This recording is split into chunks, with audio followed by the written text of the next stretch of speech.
Sa showbiz saksi, 13 celebrities ang pambato ng Pilipinas sa taon ng botohan para sa pinaka-sexing vegetarian sa mundo ng grupong People for the Ethical Treatment of Animals o PETA. Nagsalita naman sina Dingdong Dantes at Marian Rivera tungkol sa balibalitang buntis umano ang aktres. Darito ang report. Minsan nang ibinandera ni Geneva Cruz, Alicia Mayer at Yasmin Curdy ang kanilang kaseksihan para ipromote ang benepisyo ng madalas na pagkain ng gulay. At ngayong taon, pasok ulit sila sa listahan ng nominees sa online poll ng PETA para sa Sexiest Vegetarian Celebrity.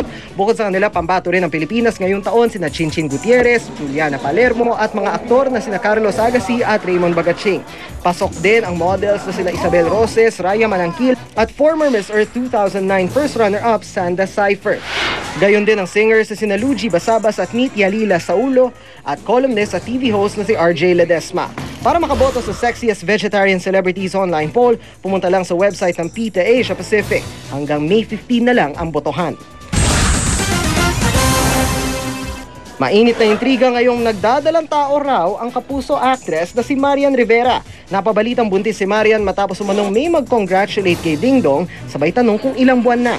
Siguro may mga tao na minsan na nagkakaroon ng ibang interpretasyon na nagagaling sa hangin. So hindi natin alam. But para sa amin, importante, focus kami sa trabaho namin. Sabi ko, ay ganun ba? Ito po, naka-white po ako ngayon. Tingnan niyo po.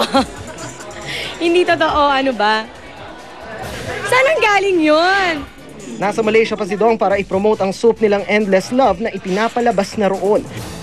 Si Maria naman na iwan muna rito sa bansa para i-promote ang bago niyang programa sa Kapuso Network, ang Tweets for My Sweet. Para sa saksi, Dano Tingkong, nag-uulat.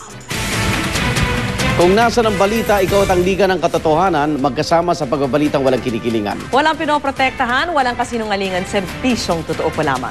Susunod na ang Rescue at ako po si Vicky Morales. Ako naman, Arnold Glavio, hanggang bukas, sama-sama tayong magiging Saksi.